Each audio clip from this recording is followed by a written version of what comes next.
Hey everybody, this is episode 16 of Miami Masterclass. My name is Ian. We are going to run through the final month of the 2016 regular season, that month being, of course, September. I've already done my call-ups for the expanded roster. That was covered in yesterday's episode, so if you want to see who got the call-up from AAA, please check out that episode to find out. This episode's going to be quite quick because we're not got a lot to talk about, really. We're just going to run out the month, and then we're going to talk a little bit about the season that was, and then hopefully discuss a bit of our plans coming into the off-season and, of course, tomorrow's episode. So we're going 60-69. I really want to get as close to 500 as possible. We're only 4 games away from Washington, so it is doable.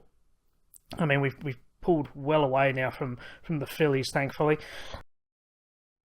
Excuse me. Can we get to 500 ball? I would really love for that to happen.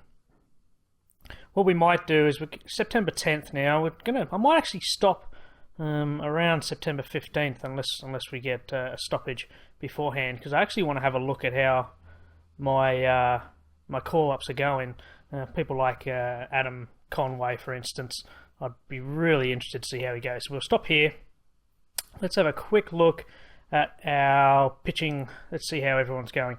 So Adam Conley's made 2 starts, pitched just over 10 innings, and he's going 3.48 ERA. I'm quite pleased with that. So there you go. So he made the start against Washington. He went nearly the whole game, got the no decision in the loss. That's really unfortunate. And he did play a couple of innings against Atlanta in a 12-8 win. I'm very pleased with how he's performing so far. Carter Capps, he came up as well. He's not doing too badly. He's got a 2.25 ERA. While I see it, actually, Adam Conley's actually been pushed into the lineup at the expense of... So Jake Thompson, he, of course, stepped up, and he was the 5th man in the rotation. And he's now been pushed into the relief role and hasn't actually played since. So perhaps he's not quite ready for professional ball yet, but I'm disappointed about that because I thought he was doing quite well. Cishek is in a massive cold streak at the moment. That's a real worry. We do have Matt Ramsey. He's played an inning and 2/3, and he's got a poor ERA, so he hasn't impressed me. Grant Dayton, he's only done 1/3 of an inning. Didn't give up any hits in that one. And Aaron Crow, he's yet to play. In terms of the batters, Brent Keys, he's come up. He's made 3 plate appearances and he's gone 2 for 3. Can't really talk too much more. He's actually got a walk as well, but we can't really talk too much about him because he hasn't done much. Christian Walker, he's come up. He started 2 games, made 17 plate appearances, and he's going 3.13. So I'm quite pleased with that. But let me know in the comments what you guys think. I mentioned I touched on it briefly in the last episode. What you guys think of Schwarber playing out in left field? I had Alex Murray. He's mentioned that he thinks he should be playing in left field. But what do we do with Christian Yelich? Because I don't want to get rid of him just yet. And I'm really at odds because should I trade away Yelich? Should I perhaps even trade away Schwarber? What about Ben Revere? Ben Revere, of course, if he went, then Yelich could move over to centre field, but he's not the best centre fielder. Our head scout thinks this guy's good.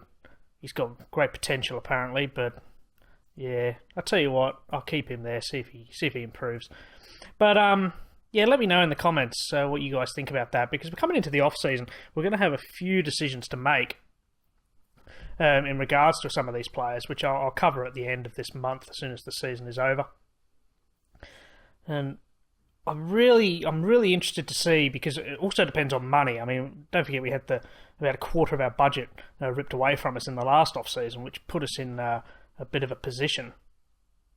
So our Gulf Coast Marlins actually clinched a wildcard spot, so that's good. Anything else? Now Martin Prado, he's upset that he hasn't actually had any contract offer.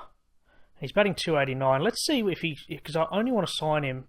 Well, there you go. See, that is interesting. He doesn't want a lot of money, but we have no money for extensions. So what I will do is I'll see if he takes a pay cut here, and if the owner will even accept it. I don't think he will, because we've got no money for extensions. Yeah, he doesn't approve, so that makes it very difficult. He's a free agent at the end of the year. I would pick him up, He's not worth the $11 million contract that he's on, but this year he's played very well, especially since Mark Reynolds has gone. So it looks like if we can't re-sign him, then it looks like third base is going to be a position that we really need to improve in the off-season. And we are very, very close to getting 500 ball here. Come on, guys. Let's see if we can do this. Although it does look like we're going to have a development update first. Anyone stand out? Joe Ortiz. He's improved. He did slump slightly the last time. Ivan Nova, his current and potential stuff ratings have improved, so that's promising. Adam Connolly, he's gone up in leaps and bounds, hasn't he? So perhaps he's ready for the majors next year. Tim Federowicz, he's gone down. Christian Walker, he's slumped ever so slightly too. Looks like we've been a bit gypped with him. Raul Muto was certainly the better signing. Anyone else? Nori Aoki, there you go, his contact has dropped, which I kind of expected that. He's getting on a bit in age. Anyone else that really stands out that we need to mention? It doesn't look like it, does it? But let's see, we'll go into the player development report. Because one of the players that I'm really interested in looking at is this guy, Mountcastle. There you go, he has improved all across the board there. He's looking better and better every time he plays. He is playing Greensboro still, and he's not doing too badly, 247, so he's still a few years away, of course, but I'm quite impressed about that. So we're now at the end of October, so we've only got a few games to go, don't we? We've got St. Louis, then we've got 3 games against Atlanta and 3 games against Washington. And if we look at the standings, where we've slumped a bit. We're 4 games back from Washington, so I don't like our chances of beating them, but we're very close to getting proper 500 more. And as you can see, the Phillies, they've slumped well away. We are 6.5 games back from a wildcard spot, so we're only a couple of games away from elimination. And let's go to the end of the season. Let's see if we can get 500 ball, which would be a huge improvement. We're nearly there. They go. We've got 500 ball. We're actually ahead. Does that? So we need to win our last game of the season against Washington to get 500 ball. Can we do it? That would be amazing. There you go. So we're obviously not too surprised about that. We're out of the playoffs. Let's go into the standings then. Sim that final game, and we lost. And Yelich has got injured on the final game of the season, just to rub salt in the wounds. So if we go to the standings, this is where we finished then. We finished 4th, 80 and 82, which is a big improvement from last year. I can't remember what we got last year. Where did we finish last year? Let's go down into the National League last year. So we were last with a 73-89 record. So we've improved by 7 wins. And unfortunately, as you can see, we lost the last 3 games of the season there against Washington. If that had gone differently, we still would have been behind them, but would have been in with a bit more of a chance. We did finish 5 games out of a wildcard spot, which isn't too bad considering how poorly we started the season. We did finish very, very strongly. If we have a quick look, there we go. Look, September we went 18 and 10, and October 4 and 4. So really we went 22 and 14 just to finish, which is actually very, very good. Batting-wise, we slumped a little bit, didn't we? Home runs, we tied for 10th. We did finish 15th last year, so we did improve slightly. Otherwise, across the board, really, we didn't get many walks. Really struggled to score any runs, and our on-base and slugging wasn't fantastic either. Batting average was very good. On-base and slugging's actually up as well. Stolen bases, I'm not too surprised about that. We did have D. Gordon and Ben Revere in there, so they're sitting second. And strikeouts actually 4th as well. That's very good too. Our pitching certainly improved. Our pitching was even worse than at the beginning of the season than we finished with. A lot of sort of 9th places there. Our bullpen ERA needs a lot of work. Our starters ERA has improved, and we're actually the 4th best in the National League at the end of it. Hits allowed, we did give away a lot of hits. That's something that needs to be worked on. Strikeouts, we're about average really in the pitching department, which isn't too bad. If we have a look at the batting leaders, so Martin Prado ended up finishing with the highest batting average, Giancarlo Stanton had the best on-base percentage, which I found quite interesting. He also led us in most things, like last year in slugging, on-base slugging, and OBA. Wins above replacement. Yelich, unsurprisingly, I think he's led that from the very start. He's finished with 4.9. CJ Cron actually got the most hits and the most doubles. Yelich led the most triples. Home runs, Stanton finished with 33, which is, what's that, 6 less than he did last year. So he's perhaps on a little bit of a slump, which is his worst for actually a couple of years now. So that's a bit of a worry. Otherwise, Schwarber was next with 25, CJ Cron with 22. So we've certainly improved in that department. Cron led runs batted in and runs scored. Ben Revere ended up overtaking D. Gordon. He finished with 41 stolen bases. D. Gordon, what did he finish the year with? So he took, where are we? He took 31 and 6. So he actually only finished with 37 stolen bases this season. So Ben Revere did very well. Stanton actually led walks, which is quite surprising, although his discipline is very, very good. But he also struck out the most by quite a way. In terms of the pitchers, unsurprisingly, Jose Fernandez led our ERA. Hector Alvarez got 11 wins, tied actually with Fernandez. Brad Hand, not surprised, he picked up 13 losses. He had a very poor spring training as well, and I'm not too surprised where he finished there. He did give away an awful lot of walks as well. Jose Fernandez with 236 strikeouts, which is more or less double Alvarez and Brad Hand. Our fielders, not a great deal to talk about. CJ Cron led fielding percentage. He was actually down. Ben Revere was leading it for most of the season. And Cron at first base, not too surprised. First basemen tend to always win that anyway. In terms of errors, Kyle Schwarber was 17 in the end. That's something that needs to look at. That's why I'm thinking of throwing him out in left field to fix that up. Mark Prado was next with 11.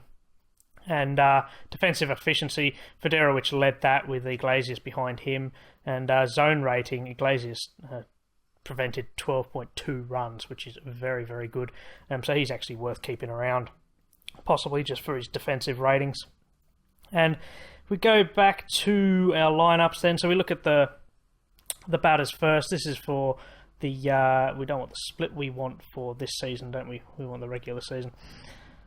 Across the board, pretty average, really. Stanton didn't do too badly.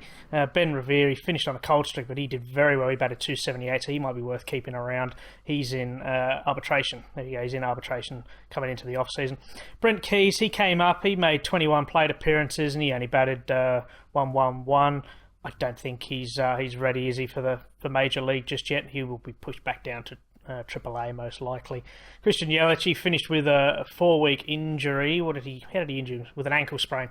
Got injured with an ankle sprain, but he didn't do too bad. He batted 302 for the year and had an ops of 880, so I'm quite pleased with how he performed. Nori Aoki, possibly my signing of the season. He's not going to be re-signed with us next year. His contract has dropped off slightly, and he is 34, becoming 35 very shortly. But he played very well for most of the season. He finished with 276 batting average. Danny Santana, he made 74 starts, he batted 300. Hechavarria only made 29, batting 258. Martin Prado, once he took the place of Mark Reynolds, who we ended up letting go, he did very well. He batted 282 in the end. Jose Iglesias, he made 101 starts. He played most of them, I think, at shortstop. Let's have a look. If we go fielding stats for the season. Yeah, there you go. So he didn't make any starts at third base, made all his starts at shortstop. He didn't do too badly either. He batted 223 to finish. Is he a free agent at the end of the year? No, he's got arbitration. As I say, I might keep him around for his defensive ratings, but he's not really much of a batter, is he? Joe Panic, we brought him in from San Francisco with the trade with D. Gordon. He did very well, actually. When he was in San Fran, he was struggling a little bit. He came to us, made 66 starts and batted 280, so I'm pleased with how he performed. Christian Walker, he was the one that I said I was hoping to challenge CJ Cron. He made 4 starts, made 40 plate appearances. He batted 206, so he was on a slight disappointment from him because he did do quite well with Baltimore. He made 110 starts with them, going 256, and in his few starts for us, he didn't do a great deal. But he will be back down in AAA, almost definitely. CJ Cron, I'm very pleased with his signing as well. He picked up 263 batting average, and with 22 home runs. I did say he was a sort of 25, 26 home run guy, and he delivered, so I'm very pleased with him. Plus, he's got age on his side as well. He's got possible arbitration, so he doesn't, because he hasn't done his 3 years of Major League service. Kyle Schwarber, he's a bit disappointing to finish. He batted 254, and he's slugging with his ops with 777. He's all right. I don't want him as a catcher anymore because of those 17 errors, and he gave up something like 8 pass balls as well. But if I can throw him out in left field, maybe push Yelich into centre field with his very poor centre field ability there, or do I perhaps throw Kyle Schwarber into centre field? I don't know. We'll have to have a better look at that. Can we actually see his position ratings? No, we can't. Outfield arm's quite good, but his range is very poor, so I wouldn't want him as centre fielder. And Tim Federowicz, he batted 251. He's only made 35 starts, and I think he's a free agent. Oh, he's got arbitration at the end of the year as well. Whether he stays, I don't know. It all depends on the market. In terms of pitching, Henderson Alvarez, he's got arbitration at the end of the year. He finished very, very strongly. Adam Conley, I was very impressed with him. He's definitely staying in the rotation for next year. He made 6 starts for us with an ERA of just 2.65. I'm really impressed with how he performed. So he's going to hang around in the big team. Sam Dyson, he was a bit quiet, really. He didn't really achieve a great deal, but he didn't play poorly either. Did go 3.38. His whip's fractionally on the high side. Jose Fernandez, not too surprised. He started off very, very poorly, but he improved over leaps and bounds as the season progressed. He's got 1 more year with us next year, so he's going to be in a contract year, so I'll be interested to see how he performs.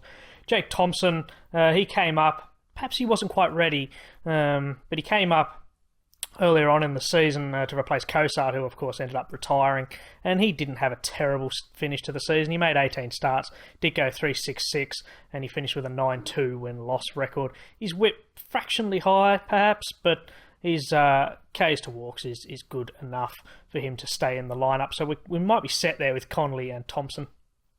Carter Capps came up. He did very well. I might keep him around. Preston Claiborne, he had a poor year. Aaron Crow didn't even play for us.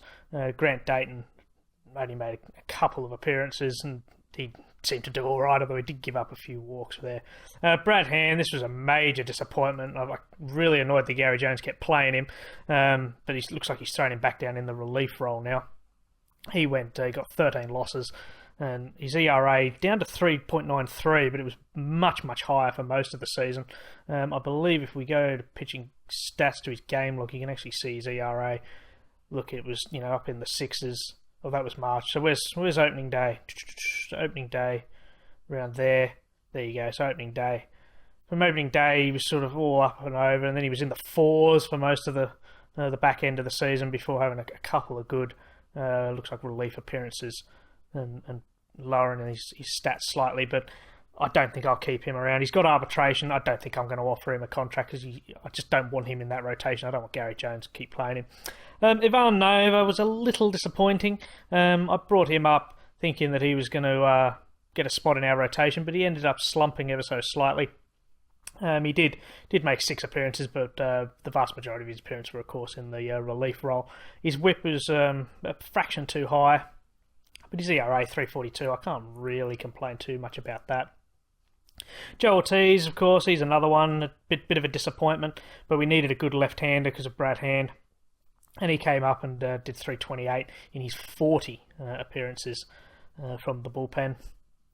AJ Ramos, he's another one. His ERA is quite low, but his control seems to have dropped off even more. Let's have a look at that, actually. Has his control dropped? No, in fact, if anything, it's actually stayed the same. I thought his control was fractionally better, but it's obviously not. So, again, he's got arbitration, 1.9 million. I don't think he's worth that. I want someone with more control than that. But his stuff, look at that, 20 out of 20. What does OSA? OSA thinks he's got a bit more potential in his movement. He's a tricky one to keep around. It really depends on the money that we offer him. Matt Ramsey, he came up from AAA in the expanded rosters of September. He was a closer in AAA. He made 6 relief appearances, and he didn't do too badly, 270. I might keep him up here because I think he's deserving of it. His control, again, I'd like his control a little bit, a fraction higher, but he can't be any worse than some of the others that we've had. Tanner Sheppers, he seems to be the deal of the century, didn't he? We picked him off of waivers from Texas, and he did very well. Last year he went 2.58. This year his ERA increased ever so slightly, but his ERA plus stayed the same, so I can't really complain. And his BABIP actually went down, which is very, very promising too, and his WHIP increased slightly. He was our lone standout in the bullpen. Dale Taylor, don't really talk much about him. He doesn't seem to perform as well as he should, as well as his stats indicate. He did finish with a 3.87 ERA. His ERA plus was just on the correct side of 100. His whip is a fraction too high, but of course he's getting on in age a bit there, so I might even let him go because he's a bit old, and I'd much rather some younger guys. This guy, the last bloke that I really want to talk about, Steve Cishek. He's gone. I'm not going to be bringing him back next year. He's got arbitration again. They seem to think he's going to go for around 11 million, I believe. Does it have an estimate? Yeah, arbitration estimate, just over 11 million. I mean, his salary increased massively from last year. I think his salary last year was about 6 million. Now he's got 9.3 million, and his ERA just went through the roof. I'd like to actually see earlier on in the season he'd blown 5 saves. So I'm actually interested to see how many he blew in the end. He blew 8 saves in the end. That's poor. We can't give up 8 blown saves like that. I mean, if they were wins, that puts us above 500 and puts us above Washington. So he's not worth 9.3 million. So we're going to let him go. So that is the end of 2016 season. I must admit it was a bit of a bittersweet season, wasn't it? Because we started off very, very poorly. But we ended up coming quite good. I mean, those losses there really hurt us. May was a bit of a mixed bag, nothing too disappointing, but again, quite a few losses. And then we started to come good. We won a few series. July in particular was very good, particularly after the All-Star break. We started to win lots and lots of games. August was very, very promising for us. And September and October in particular, I mean, we did very well there. Look, we won, 3, 4, 5, 6 in a row there. I mean, that really helped us. It's a disappointment to finish with 3 losses to Washington. If we'd beaten them those 3 times, who knows? We could have finished even stronger than we did. So let me know in the comments what you guys think we should do in regards to Yelich, Schwarber, and Ben Revere. Should I be moving Schwarber into left field, or should he be staying as a catcher? I will be back tomorrow, of course, with the off season, and hopefully 2017 is the year. Thank you very much for watching.